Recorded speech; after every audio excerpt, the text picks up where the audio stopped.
Hello, everybody. I'm Mayor Miguel Polito from the city of Santa Ana, and it's my honor to be the moderator and participant in the special forum, The Great American City, Fueling Progress and Prosperity. I want to thank the America's Natural Gas Alliance because they're sponsoring this special session. And let me introduce our panelists, and then I'll make a presentation, and what I would recommend is if you have any questions, we'll have time for questions, and you can ask them either after a panelist speaks, or if you want it towards the end, I'll just leave it up to you. But, to my, not my immediate left, but further left is Dr. Catherine Clay, Executive Director for the American Natural Gas Association, and she's going to open the forum in just a few moments. And to my right, we have Clearwater Mayor Frank Hibbard, and immediately to my left is Little Rock Mayor Patrick Hayes. And as we begin this session, I want to share brief comments with you about natural gas and some of the things that we've been doing in my community and in Santa Ana and in Orange County in general. And then after that, I'm going to turn it over for a presentation by Dr. Clay, and then we'll proceed, as I mentioned earlier. You know, as you look at natural gas in your municipality, I think there's a lot of opportunities and there's a lot of issues that come up, but at the end of the day, I think they're all surmountable. In our city, we're part of a county transit authority. And about 10 years ago, we began trying to figure out, should we convert buses to natural gas? And at the time, we decided let's try LNG and CNG. And, the liquid natural gas had an appeal to us because of the range. When you condense the fuel and it becomes a liquid, there's, about, 600 times or so more density and therefore a lot more range, and the tanks aren't so big. But part of what we learned from that is that getting access to the fuel was a little bit more difficult because you had to have a supplier that could deliver it in a liquid form. And because we were talking about a transit system, buses that would be used to, within the county to help people move around, we didn't really need the range that we got from from LNG. And so we went more and more to CNG, to compressed natural gas.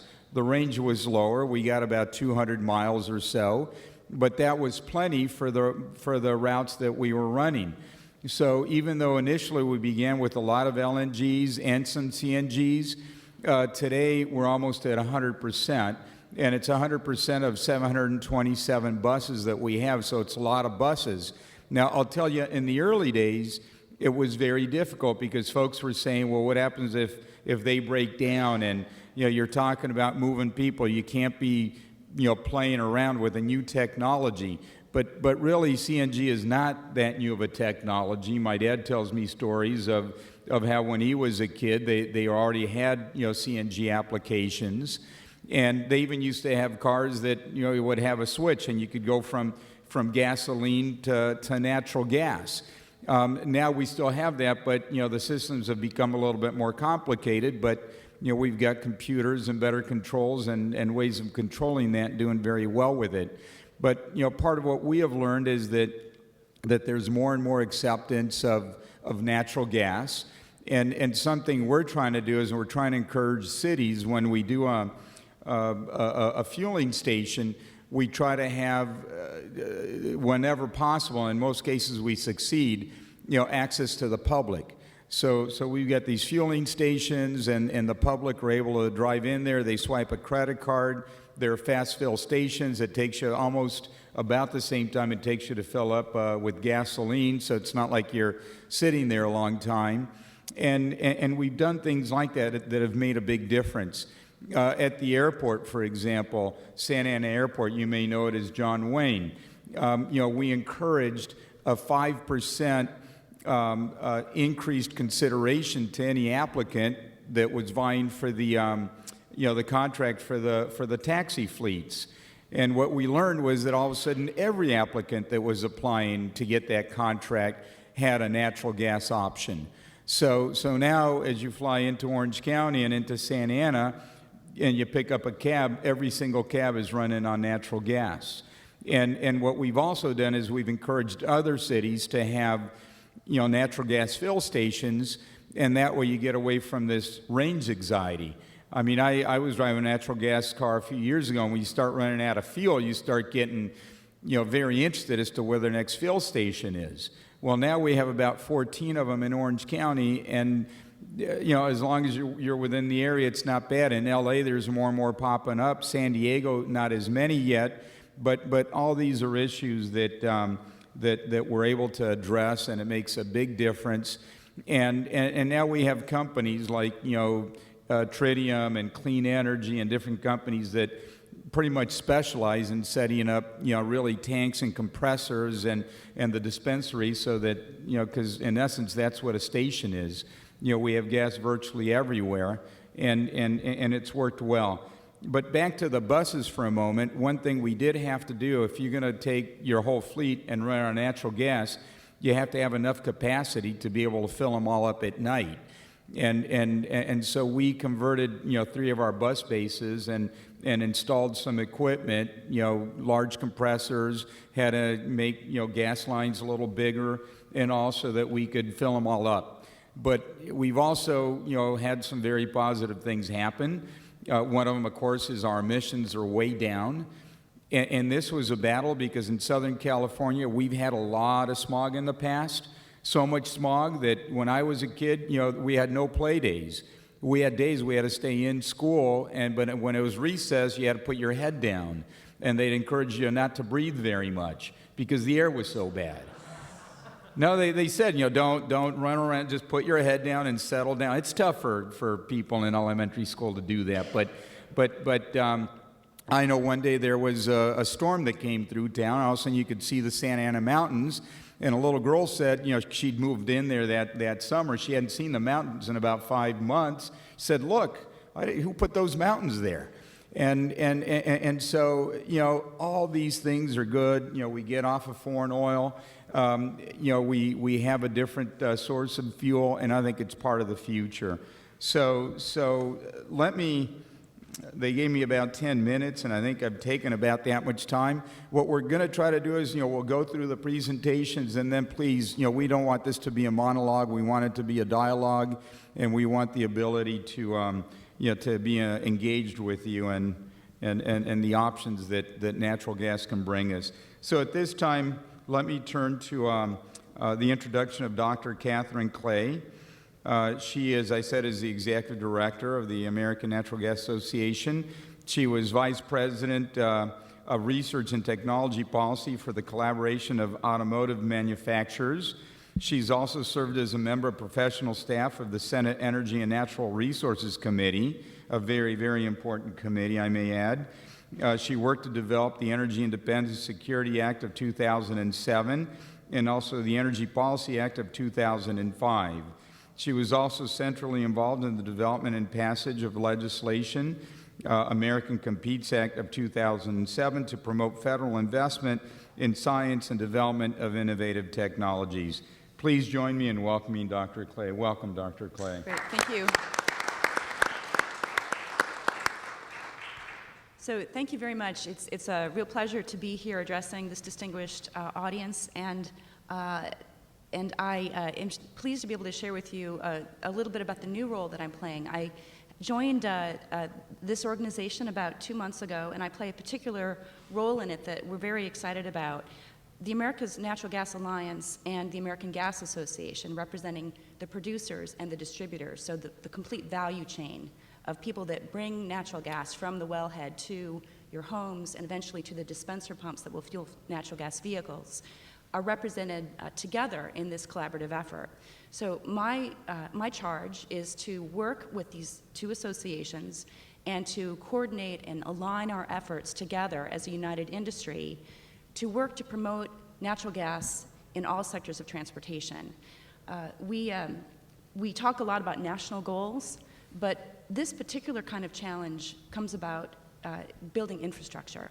And whenever you're talking about building infrastructure, you are absolutely reliant on local leadership and the actions that are taken by cities and municipalities that start building those building blocks that eventually become connected into the national network. Those will take us where we want to go, but you and your colleagues here at this conference are exactly the key people that need to help us to start putting those building blocks in place, and so eventually we can attain the vision of a comprehensive national infrastructure that can deal with some of these range anxiety issues that were alluded to in remarks just a moment ago. So we have strong goals that CNG vehicles and LNG vehicles across the different sectors, light, medium, and heavy duty, can play an important role to. So why are we talking about natural gas for transportation? A couple of large overriding goals that we face, challenges we face as a country. First, energy security, of course. As you all know, last year the United States imported a great deal of oil from foreign nations that are unstable or hostile. Those are not my words, but rather the words of the United States State Department that on the list of countries to watch. If you look at those countries that are on this U.S. State Department watch list and you add up our importation, it's on the range of about 1.5 billion barrels of oil imported each year. So that's a significant national vulnerability. A second major challenge is, of course, climate change. The transport sector accounts for nearly 30% of our greenhouse gas emissions. And what I don't have on this slide, but is equally important, is local air quality concerns. The emissions profiles coming out of the tailpipes of vehicles that run on natural gas for all of the pollutants, all of the major pollutants that are associated with smog, with local air quality, significant benefits can be achieved by removing a diesel or a gasoline-powered vehicle, displacing it with a CNG vehicle. So our vision as we work forward on our transportation collaboration between ANGA and AGA is that we believe CNG is an important option. Now, I was looking through the results of the survey that was done for this conference and presented here, and I was very interested to see that there was a range of views of the different clean energy technologies that mayors seem most interested in. And I think it's actually incredibly encouraging that many of the mayors that responded to the survey said they were looking at electric vehicles, others said CNG. And the truth is, it is going to be a regional choice. It's going to depend on regional circumstances and local city circumstances. But CNG is going to be a very important option for cities and part of that portfolio approach that we will need to address our challenges. These are tough challenges. It's going to take everything we've got in the toolbox to be successful. The natural gas industry is committed to being part of a solution, and that's why we're working hard to help lay the groundwork to bring people together to build the infrastructure, to reach out to the automakers and vehicle manufacturers, and help them know that with confidence, if they bring the vehicles to the United States and the Canadian markets, that we will meet them as partners, that we will do the work that's necessary to give them certainty that the infrastructure piece of the puzzle will be there as those vehicles come into the market. So many of you, I'm sure, are familiar with the story, the compelling case of natural gas, and how much our nation's energy landscape has changed because of the new finds, the new production methods that allow us to benefit from far greater domestic resources of natural gas than we even realized a few years ago. So on this chart, which is based on EIA Department of Energy data, just imagine, if you will, just take a look at that 2005 line, for example, back when we were writing the Energy Policy Act of 2005. Now, if you were looking at that data and you were thinking about what natural gas was going to look like going forward, you probably would think a lot about LNG importation, and in fact, many localities were planning on sites for LNG terminals. The world's completely changed now with these new discoveries, and if you look at what's happened to imports, that is shrunk down to a very small wedge going forward in EIA projections, while the story for the shale gas production has completely changed the scale and the abundance and the reliability of this important resource, natural gas. And the other part of the story, which is a tremendous good story, is that this is a national resource, that these plays, these basins for shale gas are distributed throughout the United States. There are 32 states that are now producing or have produced natural gas. And this domestic resource, as we continue to develop it, will increasingly be a source for local job creation, as well as the other environmental and energy goals that we spoke about a moment ago. So why natural gas again for transportation? It's a clean, domestic, secure, and affordable energy to fuel our vehicles and our in transport. The greenhouse gas emissions, for example, comparing a gasoline light-duty vehicle to a CNG vehicle, the profile for that CNG vehicle is about 29% more favorable, 29% lower greenhouse gas emissions for a vehicle that matches performance in terms of all the drivability and acceleration and all of the metrics that consumers expect from automobiles.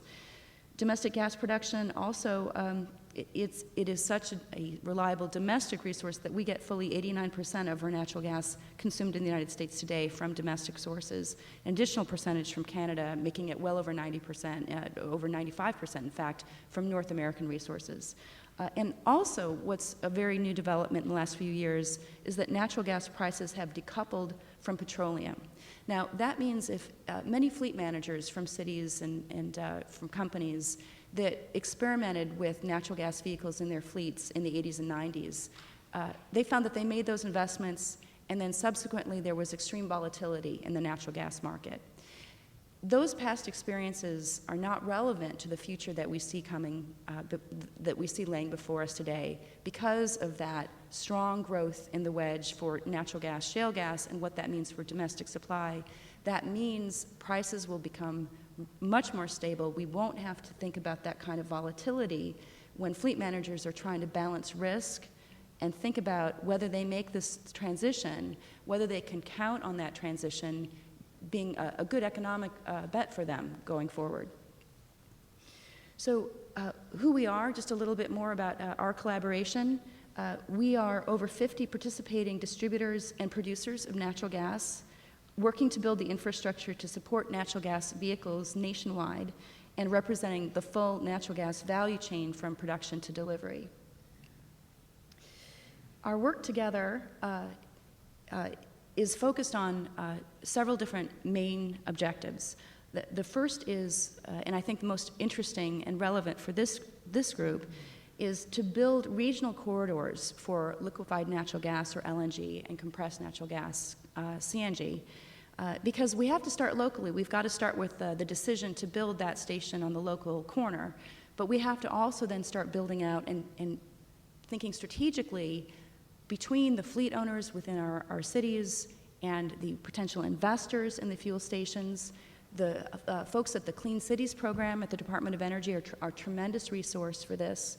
And increasingly, we'd like to partner with you and with your offices. We'd like to work with the local mayor's office and local representatives who are interested in making this a part of a reality for the districts and for the constituents that they represent. We're also working to partner with developers of home refueling equipment. Now, many of you may be familiar with the concept behind the Chevy Volt, which is a plug-in hybrid electric vehicle. One of the things about the Volt concept that's very compelling is that it can offer consumers a way of continuing to fuel their vehicle with potentially never needing to go to a gasoline station again.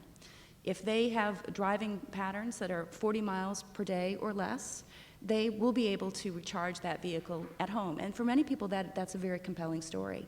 So as we start trying to move more into the passenger retail market, we want to develop that same kind of option for consumers for the natural gas side. And so we're working with the manufacturers of small compressors for natural gas to develop home refueling appliances. They would plug into your gas line, just like your water heater, and you would have that in the garage, and it'd give you an option for that new kind of flexibility, that you might be able to have that CNG vehicle in your driveway, and if you needed 100 miles or less per day for driving, you could get all of your needs suited for refueling from that device. So that's work that we're doing to try to motivate. We need innovation to get there. There are some technical challenges, but we think that we can motivate very smart entrepreneurs to get to work on this problem, and if we can solve that, it could really be a game-changing addition. And then finally, we're working hard to engage automakers. We're meeting regularly with all of the major automakers. We're hearing about their offerings for biofuel vehicles. In other words, vehicles that are CNG or gasoline at the flip of a switch. And many of the automakers are already offering these vehicles in other markets, primarily in Europe and in South America. Argentina and Brazil, for example, are real leaders in adoption of CNG gasoline biofuel vehicles. So I wanted to lay out for you exactly where the corridor work is that we're doing as part of our collaborative effort. We right now have 5 active stakeholder groups that are working together to explore ways that they can exchange information. So for example, local companies that are considering converting their fleets, but they don't have the comfort level to do that unless they know what kind of plans may be coming down the road for new public access stations. On the other hand, the potential investors in the stations need to know what kind of openness there is within the fleet customers to make the transition to CNG. So getting these stakeholders together to plan and share the possibilities that they're contemplating is helping to give people confidence that they can make these commitments, and that the business model will be there to support those stations and support the use of those CNG vehicles in the fleets. Of the 5, I would say the Texas Triangle corridor is probably the most far along in its efforts. They are a collaboration between the cities of Houston, San Antonio, and Dallas-Fort Worth. And what's unique about this particular corridor is that they are embracing both LNG and CNG. So they're looking at both support for longer haul trucking, but also the return to home fleets. Now, just briefly, and just wanted to let all of you know, in case you saw a region that would be relevant for your city, the 401 I-75 corridor is actually, it's an international partnership with Canada. That corridor starts in Toronto, Canada, and it finds its way through the Midwest following I-75. In the Southeast, this corridor is comprised of the southern states ranging from North Carolina down through Florida and Louisiana, and then north again through Alabama and Mississippi. In the Rocky Mountain Corridor, it's anchored by California and Utah, which are the 2 states that have the most developed CNG infrastructure today. And the idea is to build on the success of those 2 states and to bring it outward and start building into the western states in their region. Finally, the Northeast, that corridor encompasses New York, New Jersey, and Pennsylvania. And we would welcome engagement from mayors in all of these regions. If there's not a corridor there, and there should be, that your city is interested in, we'd love to talk to you about that as well. I also just wanted to just finish by flagging for you a couple of interesting things that will be coming from our collaboration. In the next couple of weeks, we are going to be launching a market assessment report for CNG for transportation that has been over a year in the making. It's a very comprehensive look that, in fact, will be a series of about 5 studies. The entire work is about 900 pages. The first overview will roll out within the next 2 weeks. Let me commend that to you because I believe that it will become a very good resource for cities that are contemplating the move to CNG or to LNG for transportation. And then I wanted to also note that if you're looking for partners, if you're thinking about making the transitions for your city fleets, look to your local distributor companies, because many of these companies are themselves working to convert their fleets to natural gas vehicles. I'll highlight just 3 leaders in this area. Sempra in Los Angeles maintains a fleet of 1,100 natural gas vehicles, which is over 20% of their total. And also, over half of the CNG refueling stations that they operate are open to the public. Questar in Salt Lake City is a longtime leader in this field. Their service area includes 31 CNG fueling stations, which it owns and operates 25 of that total. And over half of them are also publicly accessible.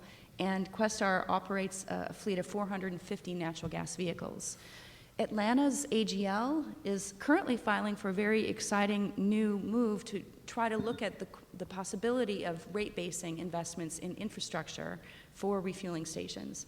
So they have filed for approval from regulators for $11.5 million to construct 10 to 15 CNG charging stations, and that decision, which will be very important as a landmark for us going forward, is pending and expected soon. On the ANGA side, I'll note 3 other leaders that are also working to convert their own fleets, so living their own commitment by converting the fleets to run on the product that they produce. ANGA converted a fleet of 1,300 vehicles to biofuel, or I should say it is in the process of converting, and up to 150 of these vehicles will be in place by the fall. Chesapeake and Oklahoma City is converted its entire fleet it is committed to converting its entire fleet of 4,200 vehicles by 2014. And last month in Oklahoma introduced their 800th natural gas vehicle. Apache also is a strong leader in this field, committed to doubling its CNG fleet and its infrastructure. Finally, I just wanted to show you briefly our membership. These are the participating companies on the ANGA side, the participating companies on the AGA side, and I encourage you, if we can provide you with any further help or information, to visit our website, or of course to visit the websites for AGA or for ANGA. Thank you very much for your attention. Thank you. Thank you, Dr. Clay. I now want to introduce Mayor Frank Hibbard. He is mayor of Clearwater, and he undertook this effort, led the way to opening up the first natural gas fueling station in his city, and I would like to turn things over at this time to him so he can share some of the obstacles and how he overcame those obstacles, and ultimately that's what mayors do. They overcome obstacles and get things done. Thank you, Mayor. Good afternoon, everybody. I had a PowerPoint, but I know you get PowerPointed. Pat's going to do his, so that'll be enough PowerPoints for us. I'll try not to be redundant, which Pat means I don't know what's going to be left for you, seeing as we are talking about CNG filling stations. Let me just tell you a little bit about Clearwater. We are in Pinellas County, which is the most densely populated county in the state of Florida. So it's the Tampa, St. Pete, Clearwater area. And this really grew out of what we called our community greenprint, which was a blueprint for efficiency and ecology in our city that was led by many of our citizens and our staff. And we were looking for ways to be more cost effective and also greener. And I could tell you I come from a fairly conservative area, and so not only does something have to make sense ecologically, but it's going to really have to make dollars and cents. Otherwise, our citizens just simply are not going to buy into it. We have operated the gas system in the majority of our county and the county to our north since 1923 and have over 830 miles of gas mains, just to give you an idea. When we went through our greenprint, we found a lot of different areas that we could improve on within the city, and we found $7.5 million in energy savings over a 15-year period. But one of the greatest ones was moving to CNG for our solid waste fleet. And one of the biggest concerns, obviously, is cost and then savings. I think we all know that the majority of the pollution is created by our buildings, about 64%, and 31% obviously from transportation. So this made a lot of sense. We were going to convert all of our solid waste fleet over to CNG. And when we were considering doing that, because we had used and offered slow fill stations for many homes, but they really were not catching on, and that's probably because it's difficult to get the car companies to even bring compressed natural gas vehicles into our area. We're not all like California. It is more challenging. And though we are looking at charging stations in many of our municipal buildings, and as buildings get built, I think we all need to remember that the electricity, first of all, because of our grid system, is not always the most efficient, and that electricity is being generated either by coal, natural gas, or nuclear. And with CNG, it is a very efficient system. There is very little loss in transmission of gas, and that which is lost into the air. So we believe that this is a very good ecological way to deal with greenhouse gases, and also it made sense for our fleet. If we convert a garbage truck today from diesel, it will take us 4.4 years for a payback on that. We're saving $18,000 a year. Now there's a different number in here. I like my number better, so that's the one I'm going to use. It says $12,000 in here. Our latest number is 18. If we buy a new trash truck with CNG capability, we will pay that off in 1.8 years. That is a business decision that I think all of us can make and get support from our citizens, which I think is critically important.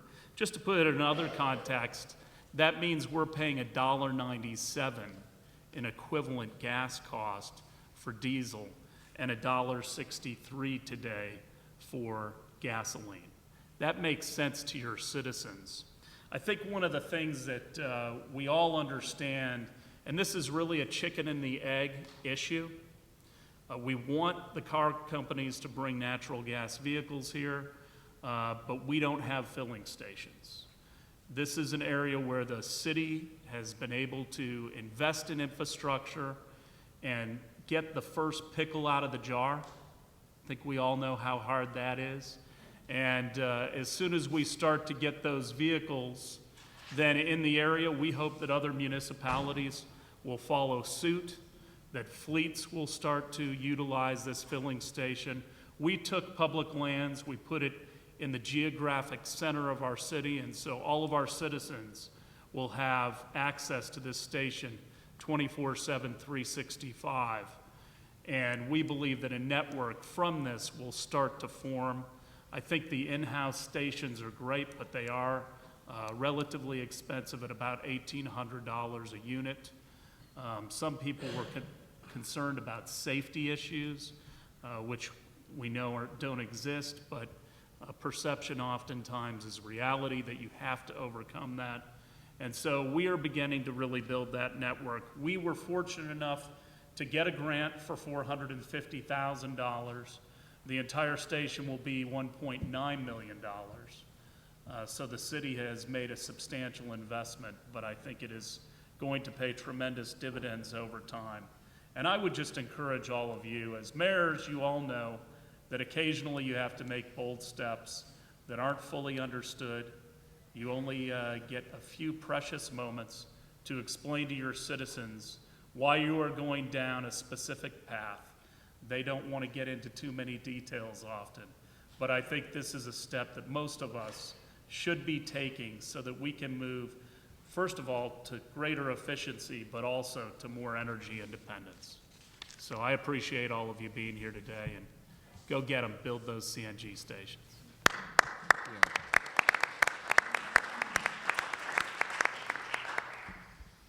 I now want to introduce Patrick Hayes. He's mayor of North Little Rock, Arkansas, and he's a senior trustee. He's really one of the cardinals of the Conference of Mayors, I would say. He's been a strong supporter of natural gas. He's led efforts in his community for building infrastructure, and he has a presentation to make. Patrick, please. Miguel, thank you. You know, my 22 and a half years as mayor of my hometown, I guess qualifies me as a senior member of the trustee board. It's certainly a pleasure not only to work with you as chairman of the Energy Committee, but work with mayors all across the country. And we're excited about the opportunity to move forward choice. And I think that's exactly what our responsibility is as mayors. And one of the things that I think, without a doubt, the observation was made a little earlier, you know, by Dr. Clay about how we import 1.5 billion barrels of oil a year. And I was going to kind of calculate at roughly $100 a barrel how much that would be in terms of dollars. And my iPhone app wouldn't go over millions. It didn't hit the billions, and so I couldn't quite do it, but it's a lot of bucks. And I think I'm safe to say that with over half of our petroleum being imported, that we're seeing the greatest transfer of national wealth in the history of the globe.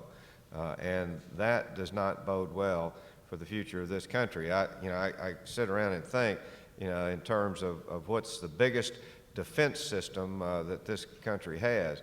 And, it's not the military. It's not any of those technological developments that are on the drawing board.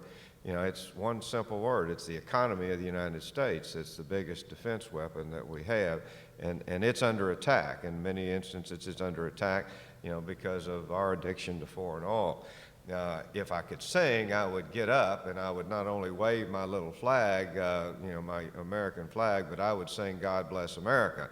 Now, you don't hear me do that because I would probably vacate this room if I tried to, make that kind of a statement. But I can tell you as a grandfather, in looking forward to my grandson who's 2.5 years old, and I have many of my colleagues know that I very often blend my grandchildren in to some of my comments, but I can't help but believe in looking at Harper when he's 2.5 years old and thinking that if he lived to be 90 years old, roughly, then he's going to see the next century, along with his two granddaughters that are 8 and 6 right now.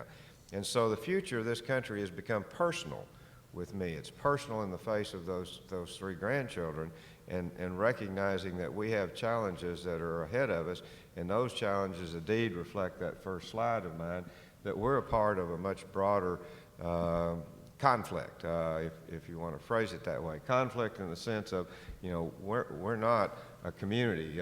North Little Rock was the third largest. Now we're the sixth largest. We're still growing a little bit, but I won't go into the population parts. We're in the central part of Arkansas, as you can see, looking down where we are juxtaposed in the United States, in roughly the southern central part of the country, at least if you look at east of the Rockies, but we're on Interstate 40 and Interstate 30, Interstate 40 being one of the main thoroughfares that crosses the country, one of the main economic engines of this globe is our interstate system. And in fact, I will give you, and I'm going to try to run across this real quickly. Got so many little pearls of wisdom that I need to share that I'm going to have difficulty, as I told Mayor Littlefield, of getting all these out. But the top grossing restaurant per seat, and our hamburger tax, prepared food tax, is what funds our park system, is a place called, not any of the chain restaurants, it's called the Iron Skillet. And the Iron Skillet is a restaurant at a truck stop. And that's because it's open 24/7. And so the main grossing restaurant, which helps fuel our park system, if you want to put it that way, is the interstate engine that we have. So, we started looking at choice, and without a doubt, I signed the Pickens Plan about 5 or 6 years ago, and started looking at the economics of what Frank said in terms of the prices. In fact, I had the day I left, there was a full-page ad in our newspaper that talked about how diesel was a little over $4 a gallon, regular gas $3.54, and CNG was $1.56. And so you got to scratch your head, other than the infrastructure issue, as to why in the heck, along with the transfer of this country's wealth that we've been doing, why in the heck aren't we doing more of it and sooner? And it still escapes me as to the answer to that question, so I vowed that, by gosh, I was going to do something about it. And I started, I'll go back to a couple of my other comments. I mean, that footprint, and of course the 30% in terms of reduction of greenhouse gas emissions, the environment. I mean, there's just absolutely no reason that I know of, other than the cost of infrastructure to support it, which is an initial capital cost, that we ought not be jumping into this with both feet. And it's just beyond me because of all the reasons that are out there, and again, I'm not going to start singing "God Bless America." So we made a decision. I did. We first of all tried to involve ourselves in some of the ORA funding, and we're a small part of a transit system in Central Arkansas called Central Arkansas Transit, and we had some ARA funding to buy new buses, 8 new buses, and I felt like those buses ought to be CNG buses. The biggest hurdle, you know, was the $1 million roughly, or a little over, that was going to cost for the fueling station. And I went through a really in-depth analysis, and I had lenders, and I had the gas contract, and I had the numbers, and, you know, I stayed up late trying to put together my presentation.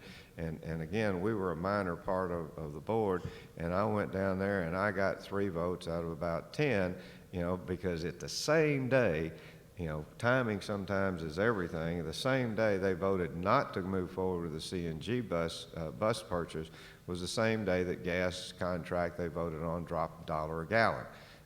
And that has now changed, obviously. This was about 2 to 3 years ago. So I vowed that while I couldn't do it in a multi-jurisdictional basis, I was going to do it in North Little Rock. And you can see up there a little bit of what I'm talking about. Interstate 40 is the top route that you're seeing. Interstate 30 coming from the Dallas-Fort Worth area, dead ends. You know, we're the second highest trafficked area between North Little Rock and the Memphis area in terms of interstate commerce traffic with 18-wheelers. So, you know, I just didn't make any walking around sense why we shouldn't do something. So we began an effort to put together an opportunity for us to inspire a CNG station. And you see that little arrow right there. And well, of course, I Googled a website that said, you know, where the CNG stations were, and in Arkansas, there were 0. There has since been one that's in Fort Smith, because the one in Fort Smith was owned by Arkansas Western Gas, and you could make an appointment and go fill up your vehicle, but that was the only way you could then. Now they've converted to where it's open 24/7, but it's not nearly as accessible as what ours is. This is a little bit misleading in terms of how you define Central Arkansas, because about a month ago, Southwestern Energy up in Damascus, Arkansas, which is still a little bit off the beaten interstate track, Southwestern Energy opened really the first retail commercial accessible 24/7 CNG station, but that's not quite Central Arkansas, and certainly not located in the kind of avenue that we are. So, you know, we came together in Southwestern Energy along with Chesapeake, who are part of the affiliation. They were actually going to support my effort to try to build a CNG infrastructure for the bus option, and they came back to the drawing table. The Department of Agriculture, through grant programs, State Department, and through, I guess, federal funding, kicked in $300,000. So we had $100,000 each from Southwestern and Chesapeake, and $300,000 from the Department of Agriculture of the state with federal funding. And when the city kicked in $250,000, a little bit less perhaps than what Florida had to do, but you know, we had a choice, and part of our choice originally was going to open our station right outside our compound, which is not too far from the interstate, about 3 blocks. But I didn't want that. I didn't want that because it was, you know, the old adage of location, location, location. I wanted it close to an interchange. And I was lucky because I came 1 block, and you'll see some of the pictures here in just a second, 1 block west of well, you can see that interstate connect. 1 block west of Interstate 30, and it's literally the first exit from the interchange where Interstate 40 comes. I went looking for vacant land, and I saw 4 different tracts of land, small lots, that were connected, and I went and negotiated a purchase. It was like $38,000 for all 4 of those lots, which was an exceptional bargain for me. And we acquired that, we assembled the property, and that's where our CNG station is going to open within the next 30 days. And what you see right there is a picture of it. It's under construction right now. If our supplier hadn't had a little problem with delivering a couple parts, the 4th of July was when I literally wanted to open it. You see the truck is on the property. You see, you know, the interchange, and that's the 430 traffic that's going across the top. You know, it's under construction on that side. These pictures are about 3 days old, and then you can see the bottom picture, another look of what you know we're doing in terms of about to open it. This is our garbage truck. Now, we did have to do a little route adjustment because the CNG tank is on the top. And so we did have to make sure that, what we were going under was not, going to depart our tank while we went under it. So there was a few route adjustments that we had to address. But one of the things, and talk about safety, you got to think about this. You have some kind of accident in your gas tank. Well, that gas is going to sort of go down and float all around where you are. But the CNG, you have some kind of rupture there, and it's just going to dissipate into the air if there was. So, it just doesn't make any good walking around sense in terms of people concerned about the risk. Now, there is some adjustments because those tanks are a little tall, but one of the things they're talking about is reducing the size of the tank in some instances because of, the 30, 40 miles in terms of your daily transit. And so there's a lot of evolution that's going on in terms of CNG. This is our refuge truck. You see, we didn't have any height issues on that, but you can see the tank is on the left side of the vehicle as you're driving, and it just sort of fit right in there. Now, what we do in North Little Rock is all of these things connect. I mean, every one of these things that what we do, and we're going to have the first plug-in fueling station. Our electric department sponsoring that. We're a bronze bicycle-friendly city. We've got bicycle racks on the fronts of our buses. We like walking. We like sidewalks. You see the trolley up there. We like it all. And I think that's what mayors do all across this country. You have that responsibility to give your citizens the choice to make it, whether it be CNG, whether it be a plug-in hybrid, whether it be a combination, whether it be walking, and to do things that can protect, folks that want to make those choices. We spent $500,000 a year in sidewalks when we hadn't spent anything, when we passed a sales tax and invested in infrastructure. So, it's just good sense. And that's, again, why I do it. The world is 57.3 million square miles of land mass. My city is 0.0, I'm not going to go all the zeros, 54.6 square miles. But by gosh, I've got something that I can do with that 54.6 square miles, and mayors all across this country can equal that. And I don't mind, leading by example is fine. But those 54.6 square miles are exactly what's important to me and what I'm going to do to make sure those folks have every opportunity to make the choice they do. And those three little kids up there are the reasons that I get up every day and make it personal with me about what I think ought to be done. So God bless America. Think about CNG. Thank you.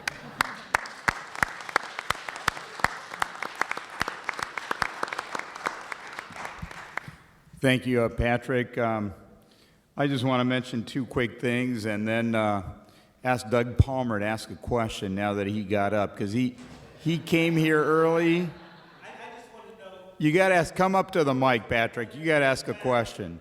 What? People in there with Savannah. So that was with Savannah. That was Isabella, who is 6, and that was Harper, who is 2.5.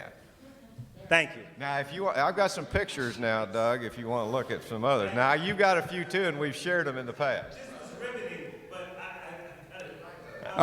All right, thank you. He came in earlier, he walked out that door, then he comes in, he sits down, and he keeps taking off. We just have to give him a hard time. But two quick things. One, another figure I've heard is that we're importing about 10 million barrels a day on a national basis. If you assume it about $100 a barrel, that's $1 billion a day. So $360 billion a year. It's a lot of money. Maybe another way to approach it, Patrick, if the calculator doesn't go high enough, just say $1 billion a day, and you're not going to be far off. It is a lot of money. The other thing is, the toxic emissions we didn't talk about very much, but in Southern California, diesel causes cancer because of the PM 2.5. We got lots of data that talk to that. As we talk about a sustainable planet, also air that's clean so you can breathe it becomes, very, very important. The other thing is that as cities, sometimes our building codes make a big difference if somebody's trying to do this at home. I went off a couple years ago. I decided I want to do a home fill station. We didn't have any way really of handling that. So the city inspector came out and said, well, you got to be so many feet away from a structure. And I, was kind of just going along with it. Okay, so how many feet? Well, about 2 feet or so. So all of a sudden, I'm going to put it outside the house. I didn't consult my wife. And now the guys come out and they say, well, it's got to be so high because you have to have it at an angle in case you drive off and you didn't, pull out the nozzle. It has to be able to detach. So all of a sudden you're talking about a pole and it's high and it's outside the house. And so we're out there digging a hole. We're going to pour the foundation. They're bringing a pole and my wife comes out, says, what are you doing? And I explained it to her. She says, well, your passion's gotten away from you, and we're not going to do that. And then I start, well, can I build a trellis, and can I plant some plants up there and all that? Anyways, what we now have done is we've changed our building code, so you now can put them inside of a garage. And if you're going to have a fill station at home, it's much better to put it in a garage because you have a little vent. It can be like a hot water heater. But sometimes if building inspectors aren't knowledgeable about what you're trying to do, you're not going to get anywhere. You can have a great idea, you won't get there.